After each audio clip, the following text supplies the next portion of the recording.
name is David Evans, and this is my third visit to Kurt Systems in Çatalca, near Istanbul in Turkey, to have a look at the setup here in the farm, the training farm for thoroughbreds.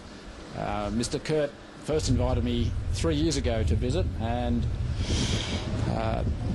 he explained to me his vision for a training centre that was focused on reduction of injuries and maximising fitness, and therefore, of course, racing success.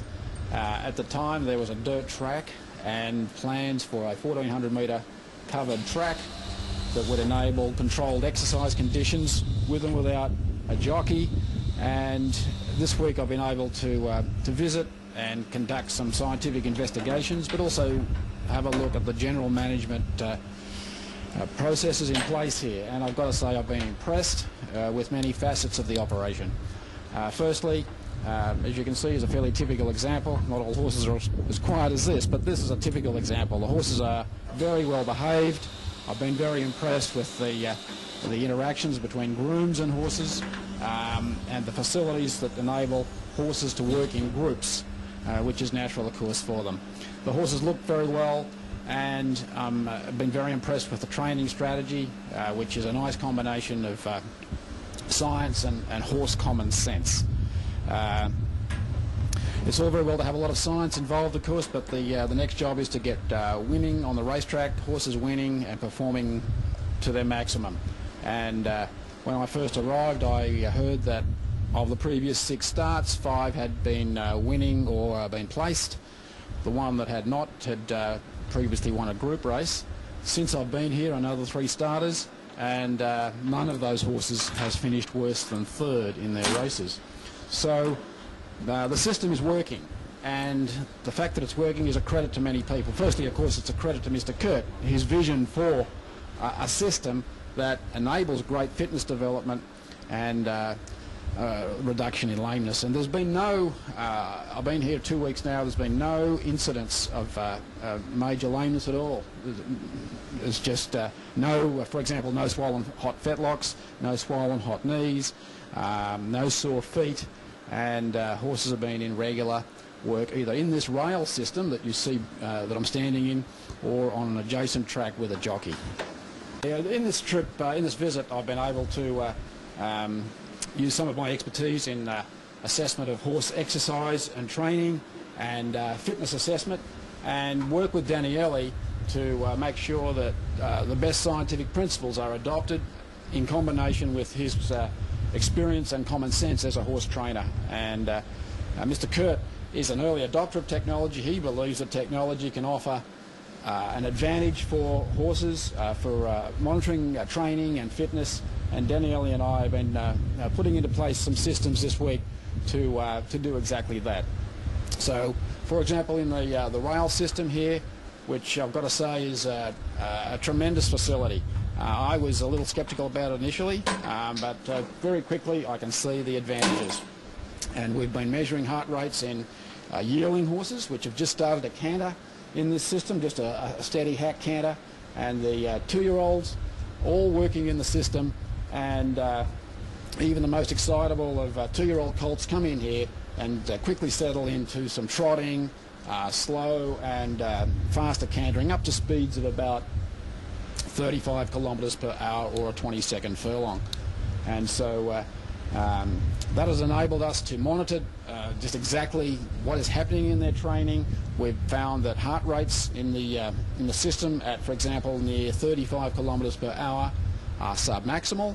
They're at about 80 to 90% of their maximal heart rates, and so it's a very good training system for getting heart rates up towards maximal to promote development of fitness of muscles and fitness of heart, blood, and generally aerobic capacity. In combination with heart rate measurements in the system, we've looked at heart rates in the jockey gallops, so they're on the adjacent track with a jockey every 3 to 5 days, depending on the program, and we've been able to use a new technology which has been working really well, wristwatch technology for heart rate and wristwatch technology for velocity, so we can measure velocity to the nearest kilometre per hour, and that helps the jockeys learn about what speed is right for each horse. We measure heart rate at the same time, And so the program can be tailored exactly for horses that are maybe not so fit or not so physiologically well endowed. We can say, okay, this horse maybe should be working at 42, 44k. Others can work at a higher speed. When we put all this information together, what we're doing is refining training so that each horse gets individual attention based on its heart rates. We're not taking any blood samples. A lot of this can be done with lactates, but I find heart rate measurements so quick and easy in combination with the speed measurements on the racetrack. And within a couple of minutes of finishing gallops, we can download information to the computer. Daniele has that information right there and then for use the next day, perhaps. Mr. Kurt also has some very important plans for the future. He never thinks about, he never stops thinking about plans and new technologies that might help his training farm and Kurt Systems. And so new technologies include redesign of the cabin for this system, the rail system, and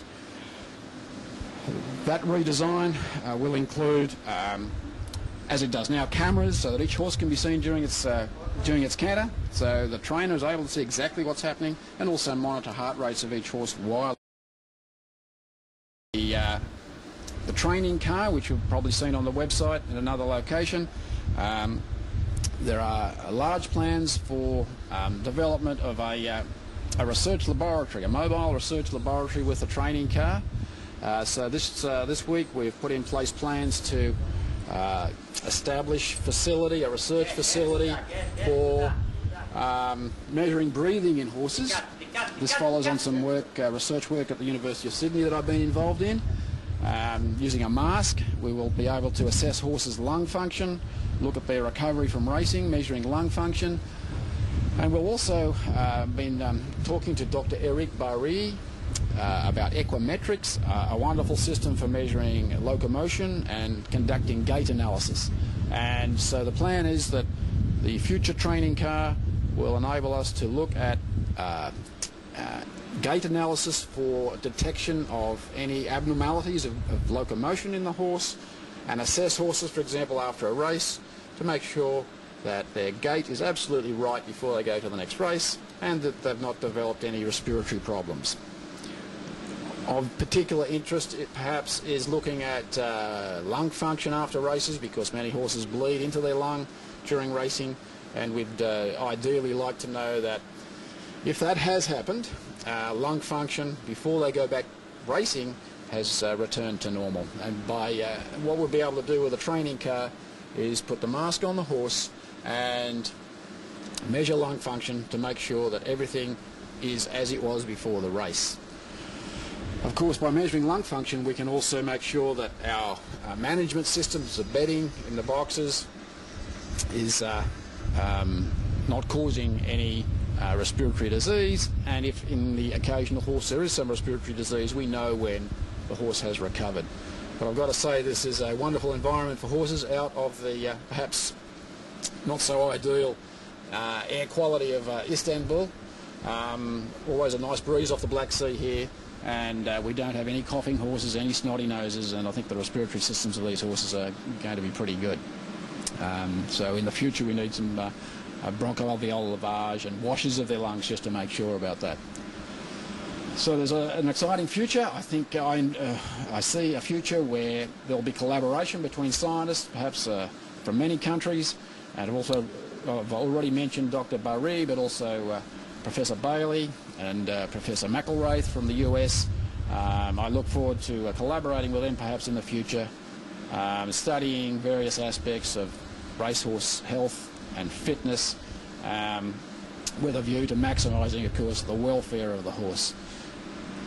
Mr. Kurt would also like to have a review. We've talked about horse welfare in the context of the whole operation, and Mr. Kurt has plans to invite an expert in horse behaviour and welfare onto the farm to overview the system and give him feedback about perhaps areas of that could be changed a little, and perhaps even areas that are just working just fine.